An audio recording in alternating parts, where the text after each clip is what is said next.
और ये तो सत्ता के अतिथि कलाकार हैं अजय आलोक जी, वीडियो को लास्ट तक इसलिए देखें ये और ममता पेज बानो को ममता बानो कर फॉलो रहे हैं। करें। अगर ये पार्टी बदल एंड लेंगे में ना मजा तो आएगा, मियाँ लास्ट तक मोदी देखें। करेंगे।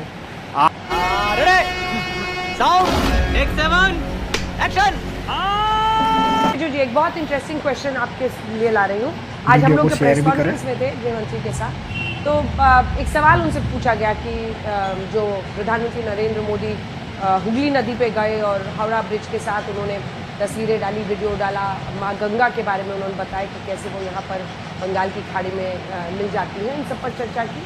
उनसे पूछा गया कि ममता बनर्जी कह रही है कि ये स्टंट है, पब्लिसिटी पॉलिटिकल स्टंट है। तो इस पर गृह मंत्री ने कहा कि अगर ये भी बोल दीजिए ना कि नरेंद्र मोदी ने गलती से जनता को कह दिया कि टीएमसी को वोट दे दो, तो ममता बनर्जी बोली कि नहीं नहीं नहीं नहीं मत देना मत देना। इतना कमी है भरोसे का कि जो बोले अगर उनके हित में भी होगा फिर भी उसके खिलाफ बोलेंगी।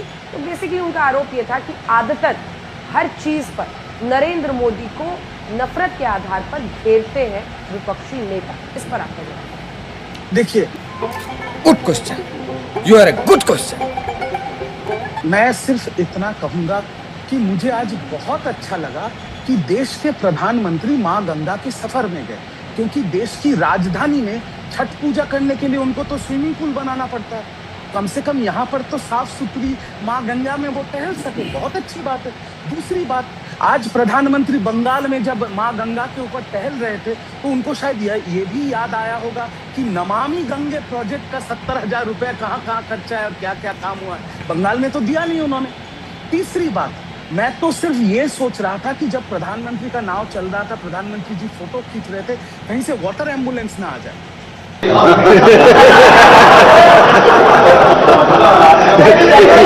तो फिर उसको भी जगह देना पड़ता ना। और लास्ट बात, मैं सिर्फ आपके शो पे इतना कहूंगा, दो पंक्तियां कहूंगा।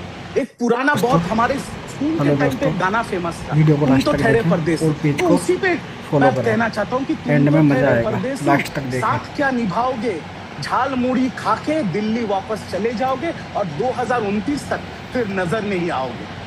अजय आलोक जी, वीडियो को शेयर भी करें। You also have to understand satire is a part of politics. You are a senior politician. Understand that. मैं तो बोल रहा हूँ सब खाए प्रधानमंत्री, हमारे साथ बैठ के मछली भी खाए। इसी सटायर में रिजू जी, इसी सटायर में प्रधानमंत्री कह रहे हैं कि झालमुड़ी मैंने खाया है और झाल विपक्ष को लग रहा है। हाँ ना, बढ़िया है, कटाक्ष बढ़िया। कर रहे हैं। नहीं, बढ़िया टिप्पणी है, इसीलिए तो वो इतने बड़े नेता है। बढ़िया टिप्पणी, इसीलिए मैंने भी जवाब दिया ना। आप झालमुड़ी खा के दिल्ली लौट जाओगे और 2029 तक नजर नहीं आओगे। हाँ भाई, कैसी लगी आगे स्वाद? कुछ होने वाला आपके साथ लगता है? आशुतोष रिजू दत्ता, अंजना जी, पहली 2011 आजादी के बाद से बंगाल में सबसे ज्यादा वोटिंग हुई थी। एक सेकंड, सवाल सुनिए। 2011 में आजादी के बाद बंगाल में सबसे ज्यादा वोटिंग हुई थी और उस समय का नंबर था 84.72%। तब वाम दलों को उखाड़ फेंकने में ममता बनर्जी कामयाब हुई थी और पश्चिम बंगाल में उन्होंने शासन शुरू किया। इस तरह का रिकॉर्ड तोड़ वोटिंग माना जाता है कि वो यूजुअली जब इतना बड़ा मार्जिन हो पिछली बार से लगभग 9-10% का, तो माना जाता है कि वो एंटी इनकम्बेंसी है। कई राज्यों में इसका प्रमाण है। और 2011 की बात आपसे पूछी, बोले। अभी बता है भाई, अभी बता है, अभी किया ना, अभी बता है। अंजना जी, पहली बात, आपको कलकत्ता में स्वागत। दूसरी बात, आप संचालना कर रहे हैं। बीजेपी के प्रवक्ता ने 3 बार की एक महिला मुख्यमंत्री के खिलाफ जो शब्द यूज किए हैं, मैं उनकी कड़ी निंदा करता हूँ। पर क्या करें, हेलो दोस्तों, इनके नेता वीडियो को कभी लास्ट तक दीदी और देखें दीदी और पेज कहते को हैं, दूसरे फॉलो नेता करें। ए दीदी करते एंड में हैं। मजा आएगा, अभी लास्ट तो तक 2 रुपए देखें। के प्रवक्ता बोल रहे हैं ममता बानो। छिछोरापन की खून में है तो वो सामने आएगा ही। बट मैं प्रतिवाद करता हूँ और इसकी बुरी तरह से इसकी निंदा करता हूँ। अब मैं अपना जवाब देता हूँ, इनको बोलिए बंद रखने के लिए। अजय जी बीच में नहीं, अजय जी प्लीज, उन्होंने आपके बीच में नहीं बोला। अजय जी, मैं चाहूँ तो please wait for your turn. मैं भी चाहूँ तो कभी आप शब्दों का इस्तेमाल कर सकता हूँ प्रधानमंत्री और गृह मंत्री के लिए, पर वो हमें शोभा नहीं देता। हम वैसा काम नहीं करते हैं और वैसी पार्टी से बिलोंग नहीं करते। बट बात आप कर रहे हैं एंटी इनकम्बेंसी की और वोटर टर्नआउट की। तो मैं आपके पास सारे डेटाज हैं अंजना जी। जब लास्ट टाइम SIR हुआ था KG राव के टाइम पे, तब भी ऐसा भारी प्रचंड मतदान हुआ था और उसका पूरा फायदा मिला था लेफ्ट गवर्नमेंट को। तो हम हाई वोटर टर्नआउट मतलब हमेशा एंटी इनकम्बेंसी नहीं होता है। Emotional damn it! दूसरा स्टैटिस्टिक्स मैं आपको देता हूँ। 2016 में 81% वोटर टर्नआउट हुआ था, तृणमूल कांग्रेस को मिला था 211 सीटें।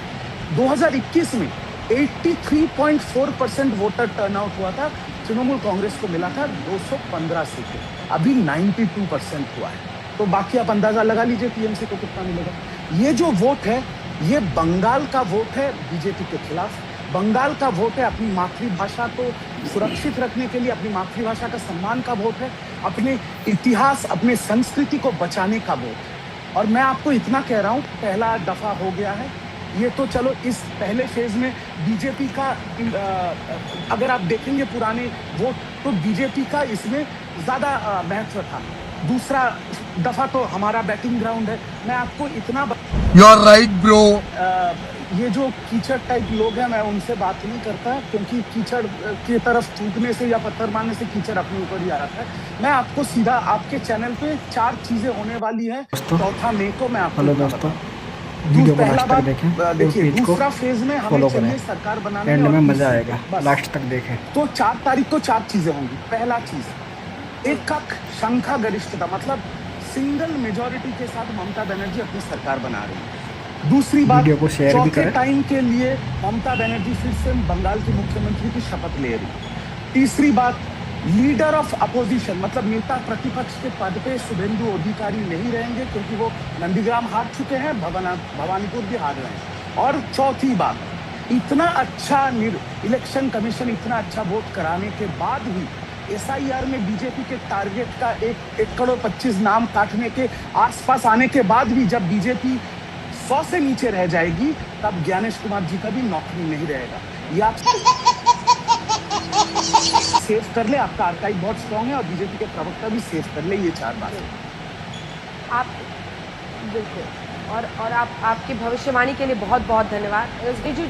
रिजू जी उनकी बात का भी जवाब दीजिए और इस बात का भी जवाब दीजिए कि हम लोग भी जब ग्राउंड में कई लोगों के पास जा रहे हैं तो पहले नहीं सुनने मिलता था। मतलब मैं तो कल्पना नहीं कर सकती थी कि भवानीपुर में भी मुझे ऐसे लोग मिलेंगे जो कि बीजेपी के लिए बोलेंगे। लेकिन कई जगहों पर इस बार परिवर्तन वर्ड एक तो आया लोगों के मुंह पे, और कई जगहों पर मतलब भवानीपुर में भी मुझे कुछ लोग मिले। हालांकि इस बात से भी इनकार नहीं है कि आज भी उनकी लोकप्रियता वैसी है और ममता दीदी का नाम अनेकों लोगों ने वहाँ पर लिया, लेकिन मुझे खुलकर ऐसे लोग वहाँ पर मिले जिन्होंने ऑन कैमरा कहा कि वो परिवर्तन चाहते हैं। तो इसका मतलब ये है कि इसका मतलब अंजना जी ये है कि बंगाल में कम से कम तो लोकतंत्र है। उत्तर प्रदेश, राजस्थान, गुजरात में तो नहीं है। बंगाल में कम से कम लोकतंत्र चल रहा है ममता दीदी के शासन में, कि लोग खुल के बोल रहे हैं आपसे। दूसरी बात, मैं एक चीज, politics is about optics and perception. 2021 में अभी बीजेपी के प्रवक्ता ने कहा, हम मान के चल रहे हैं कि हम 5 इलेक्शन हार के आ रहे हैं और इस बार हमें विश्वास है कि हमारे कार्यकर्ता हमें जिताएंगे। देखिए हेलो दोस्तों, मुझे क्रेडिट वीडियो नहीं को लास्ट तक चाहिए। देखें और